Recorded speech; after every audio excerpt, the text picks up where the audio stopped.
Post-war Britain was a nation hungry for hope. Millions of families, finally free from the shadow of wartime rationing and conflict, began dreaming of owning their very first automobile. Manufacturers rushed their production lines back to life, desperate to meet that surging demand. But in their haste, many produced vehicles that were dangerously unreliable, woefully underpowered, and sometimes utterly embarrassing to be seen in. Today, we count down the 10 worst British cars that families deeply regretted buying throughout the 1940s. Some of these stories are frustrating, some are genuinely shocking, and the car sitting at number 1 will leave you completely speechless. Number 10, Vauxhall Wyvern E-Type. At number 10, we begin with a car that looked the part but ultimately failed to deliver on almost every promise it made. The Vauxhall Wyvern E-Type arrived in 1948, and on paper it offered families exactly what they craved after years of wartime austerity. It was a proper saloon, smartly styled, and carried a 1442cc 4-cylinder overhead valve engine that Vauxhall confidently promised would carry British families comfortably through their motoring lives. But that promise wore thin rather quickly. The engine, while technically modern for its time, struggled to produce meaningful power, and owners soon found the Wyvern embarrassingly sluggish on any gradient steeper than a gentle slope. Fuel consumption was frustratingly unpredictable, and early production examples suffered from persistent electrical gremlins that mechanics found surprisingly difficult to diagnose and repair. Would you have trusted this car on a long family journey? Many owners discovered they absolutely could not. And this was merely the mildest disappointment on today's countdown. Number 9, Morris 8 Series E.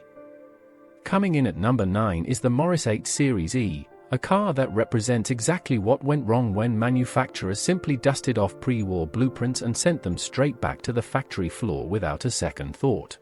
The Series E had first appeared in 1938, and when production resumed in 1945, Morris made almost no meaningful changes whatsoever. Families who purchased the 8 were essentially buying yesterday's technology at today's prices, and they soon felt the full weight of that mistake. Powered by a tiny 918cc side valve engine producing just 29 horsepower, even modest gradients felt like mountain passes. Interior space was uncomfortably cramped, the ride was harsh, and the bodywork proved worryingly susceptible to rust, sometimes appearing within the very first year of ownership. Ignition and carburetor problems sent owners back to their garages repeatedly. Can you imagine relying on this for your weekly family commitments? Many owners quickly wished they had waited longer. But wait until you hear about number 8. Number 8, Hillman Minx Phase 1. Number 8 on our countdown is the Hillman Minx Phase 1, and this one frustrated families in ways they had simply not anticipated when they first stepped into the showroom and handed over their hard-earned savings. Roots Group resumed production of the Minx in 1945, carrying over the pre-war design with only superficial cosmetic changes, and buyers initially welcomed it as a sensible and honest family purchase. The 1185cc side-valve 4-cylinder engine gave reasonable enough performance on flat roads. But British weather and British roads very quickly exposed every weakness in the car's construction.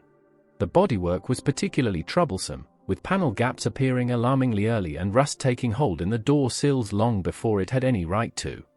The gearbox, meanwhile, developed a notorious reputation for becoming stiff and notchy after even modest mileage.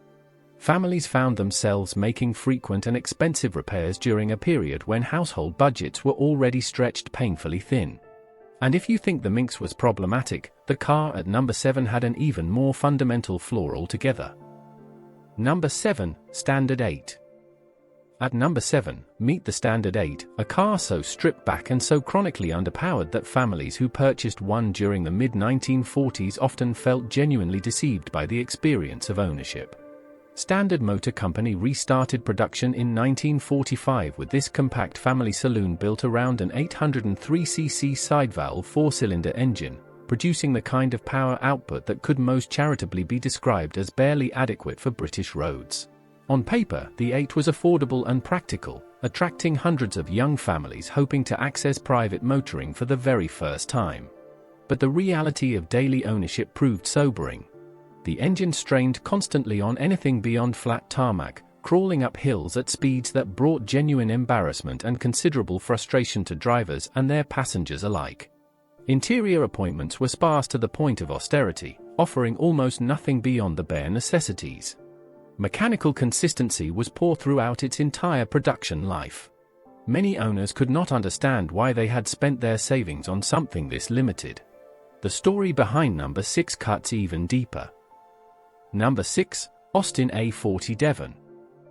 Number 6 is the Austin A40 Devon, which arrived in 1947 carrying genuine promise and immediately attracted considerable attention from families across Britain who believed Austin had finally got things right.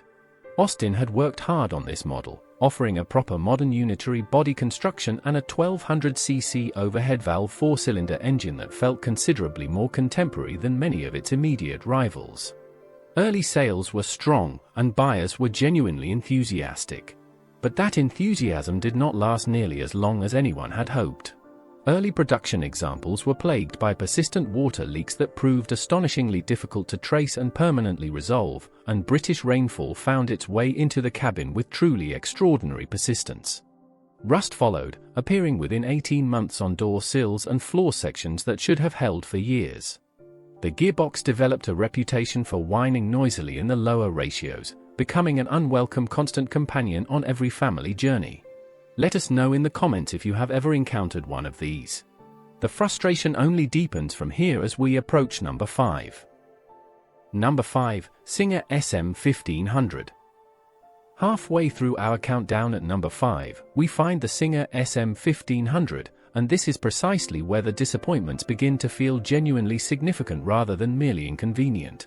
Singer launched the SM1500 in 1948 with considerable fanfare, positioning it as a refined and slightly upmarket choice for discerning British families who wanted something a little more distinguished than the average economy saloon. The 1497cc 4-cylinder engine offered a smooth enough note at gentle speeds, and the bodywork styling was genuinely attractive by the standards of the era. But beneath that promising exterior lurked mechanical problems that Singer's engineers had clearly not adequately resolved before sending the car to market. The gearbox was the primary offender, earning a notorious reputation for unpredictable behavior and extremely difficult gear changes that left drivers stranded in the wrong ratio at precisely the wrong moment. Oil consumption ran consistently higher than owners had been led to expect, and maintenance costs mounted with uncomfortable speed. Would this level of unreliability have been acceptable to you? Many Singer buyers answered that question decisively by selling up early. Number 4 will genuinely surprise you. Number 4, Jowett Bradford. At number 4, the Jowett Bradford earns its place on this countdown with a story that begins with practical promise and ends with some of the most profound ownership regret of the entire decade. Jowett Cars of Bradford launched this vehicle in 1946, and families initially appreciated its versatility and its unusual horizontally opposed flat-twin 1005cc engine, which gave the Bradford a distinctive character entirely unlike anything else available on British roads at the time.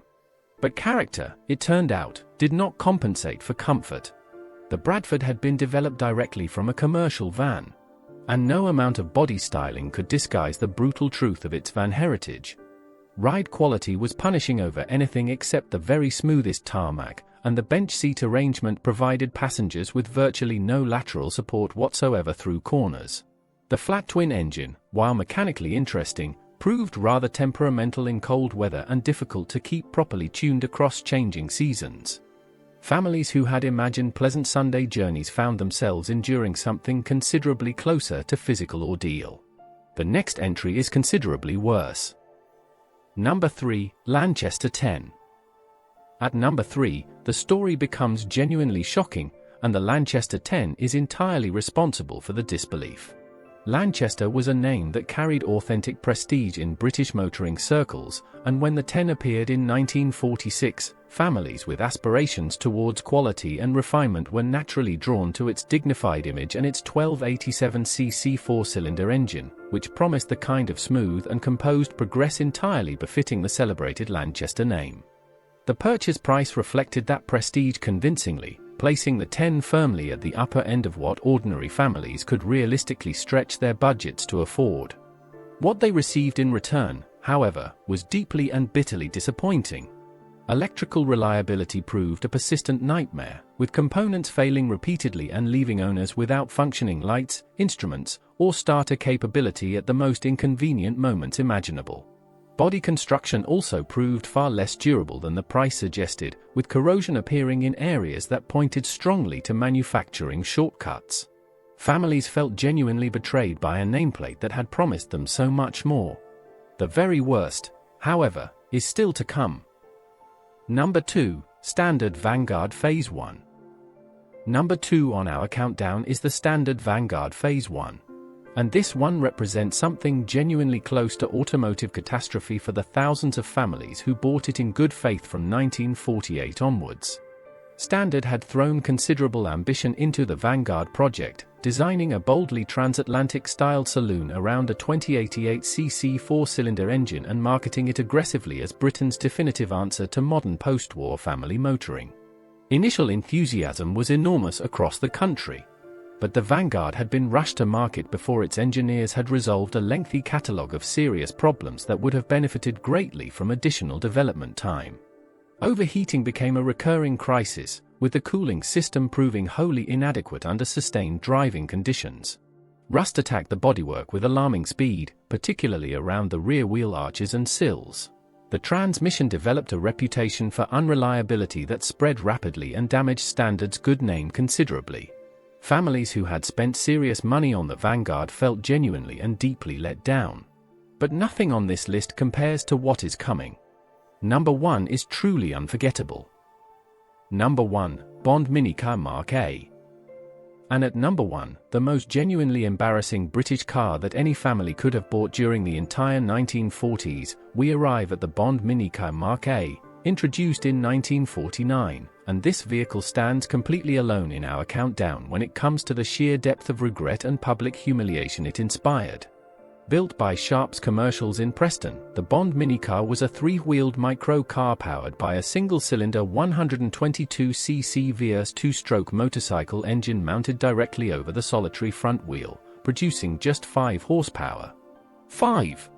And here is the detail that makes everything worse: it had absolutely no reverse gear. None whatsoever. If a driver found themselves facing the wrong direction, the only available solution was to physically lift the front of the vehicle around by hand on a public road. The body provided almost no meaningful weather protection, and the ride quality over Britain's battered post-war roads was nothing short of terrifying. Families who purchased this vehicle found themselves the subject of genuine public ridicule wherever they went. It was not motoring. It was barely transportation. And it stands permanently alone as the single most regrettable automotive purchase of the entire decade. And that brings us to the end of today's countdown of the 10 worst British cars that families regretted buying throughout the 1940s. From the sluggish Vauxhall Wyvern all the way down to the genuinely mortifying Bond Minicar, it is remarkable how much suffering ordinary British families endured simply trying to get from one place to another. Which car on this list surprised you most? Drop your answer in the comments below, because we genuinely want to hear from you. If you enjoyed today's journey through British automotive history, please give this video a like and subscribe to Britain Rewind. It helps us to keep producing such content daily.